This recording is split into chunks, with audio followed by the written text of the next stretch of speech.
कहानी माँ को पहचान लिया।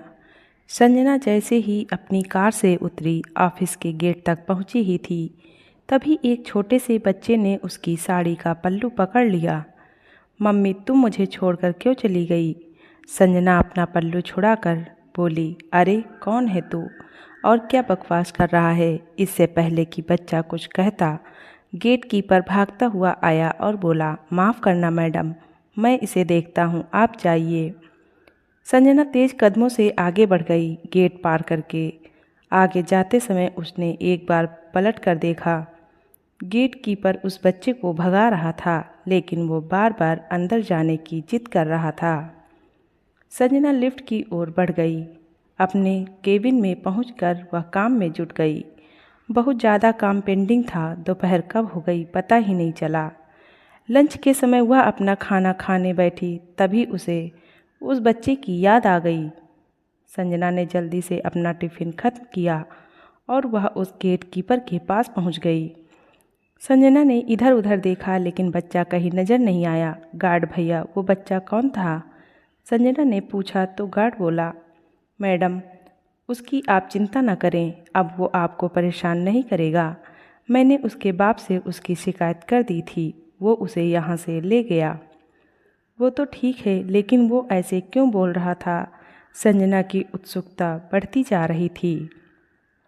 गार्ड ने कहा, भले घर का बच्चा है मैडम, उसकी माँ गौरी इसी बिल्डिंग में साफ सफाई का काम करती थी। उसका बाप शराबी है, सारा दिन शराब पीकर पड़ा रहता है। एक दिन जब वो घर पहुंची तो पति पत्नी में झगड़ा हो गया। गौरी का सिर दीवार में लगा और वो चल बसी। अब ये बच्चा यहीं घूम घूम कर भीख मांगता है।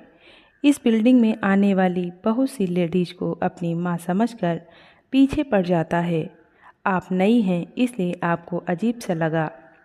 संजना ने दुखी होते हुए पूछा, लेकिन आपने उसके बाप से क्या कहा? गार्ड बोला, मैंने उससे कहा कि अगर आज के बाद ये बच्चा यहाँ नजर आया तो तुझे पुलिस में पकड़वा दूंगा। वह उसे मारते हुए घर ले गया। दुख तो बहुत हुआ, लेकिन कर भी क्या सकते हैं, इसकी रोज़ कंप्लेंट आती है। संजना बिना कुछ बोले अपने केबिन में आकर बैठ गई। वह एक गहरी सोच में पड़ गई। उस मासूम बच्चे का चेहरा बार बार उसके सामने आ रहा था। आज उसकी वजह से उस बच्चे की पिटाई हो गई। उसका बाप पता नहीं उसके साथ क्या करेगा। अगले दिन ऑफिस आते टाइम भी वो बच्चा नहीं दिखा। संजना को इसी तरह 3 दिन बीत गए। एक दिन उसने फिर से गार्ड से कहा, गार्ड भैया, वो बच्चा दिखा क्या? मुझे उसकी बहुत चिंता हो रही है, आप पता करो ना उसके बारे में। गार्ड ने हाँ में सिर हिलाया। अगले दिन संजना जल्दी से ऑफिस के गेट पर पहुंची। गार्ड ने उसे जो बताया उसके पैरों तले जमीन खिसक गई। मैडम, वो बच्चा तो अस्पताल में भर्ती है।